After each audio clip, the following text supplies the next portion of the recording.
వయసు పెరిగే కొద్దీ మన పిల్లలు చిన్నప్పుడు ఎట్లా ఆడేవాళ్ళు, ఎలా గొడవ చేసేవాళ్ళు, ఏంటి ఇవన్నీ గుర్తుకు తెచ్చుకోవడం తల్లిదండ్రుల యొక్క ఇది. అంటే వాళ్ళ పెళ్ళిళ్ళు అయిపోయాక అప్పుడు అవి గుర్తుకు తెచ్చుకుంటారు. ఆ పిల్లలకి పిల్లలు పుట్టినప్పుడు నువ్వు చిన్నప్పుడు అట్లాగే ఆడేవులేరా, నువ్వు చిన్నప్పుడు అట్లాగే గారం చేసేవారు ఎట్లాగా. అంటే ఈ ఇది రిమెంబరెన్స్ అనేటటువంటి దాంట్లో ఒక సంతోషం ఉంటుంది. అదే సందర్భంలో చేదు జ్ఞాపకాల నుంచి బయటపడ్డప్పుడు ఇదివరకు నువ్వు ఎట్లుండేవాళ్ళు, ఇప్పుడు ఎట్లాగా మారావు, ఇట్లాంటిది చెప్పుకుంటుంటారు భార్యాభర్తలు ఒకళ్ళకొకళ్ళు. అంటే ఏ తాగుబోతు భర్తతో మారి ఇవాళ రోజున సమాజాన్ని ఇదే కుటుంబాన్ని బాగా చూసుకుంటుంటే అప్పుడు ఎట్టుండేవాడు ఇప్పుడు చక్కగా మారావు, లేకపోతే అప్పుడు బాగా చూసుకుని ఇప్పుడు మందు కొట్టి చెడిపోతా ఉంటే అప్పుడు ఎంత బాగా ఉండేవాడు ఇప్పుడు ఎట్లాగా అన్నటువంటిది చర్చకునేది. కుటుంబంలోనే అవసరమైనప్పుడు దేశానికి అవసరం కాకుండా ఎట్టుంటుంది.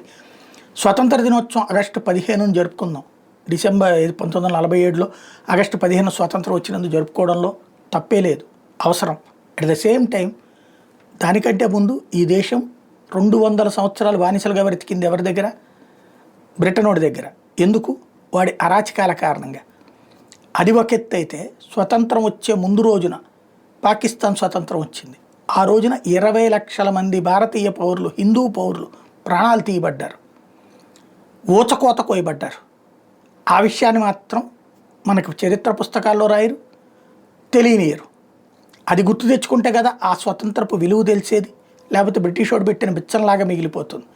అందుకోసమనినే దాన్ని రిమెంబరెన్స్ డే కింద కేంద్ర ప్రభుత్వం పిలుపునిస్తే, నరేంద్ర మోడీ పిలుపునిస్తే దాన్ని జరుపుకోనికుండా కేరళలో హయ్యర్ ఎడ్యుకేషన్ డిపార్ట్మెంట్ ఏకంగా ఒక ఆర్డరే వేసింది. పార్టిషన్ హర్రర్స్ అనే రిమెంబరెన్స్ డే అనేది జరుపుకోవడానికి వెళ్ళలేదు కాలేజీల్లో అంటూ పెద్ద ఎత్తున ఆర్డర్స్ ఇచ్చింది.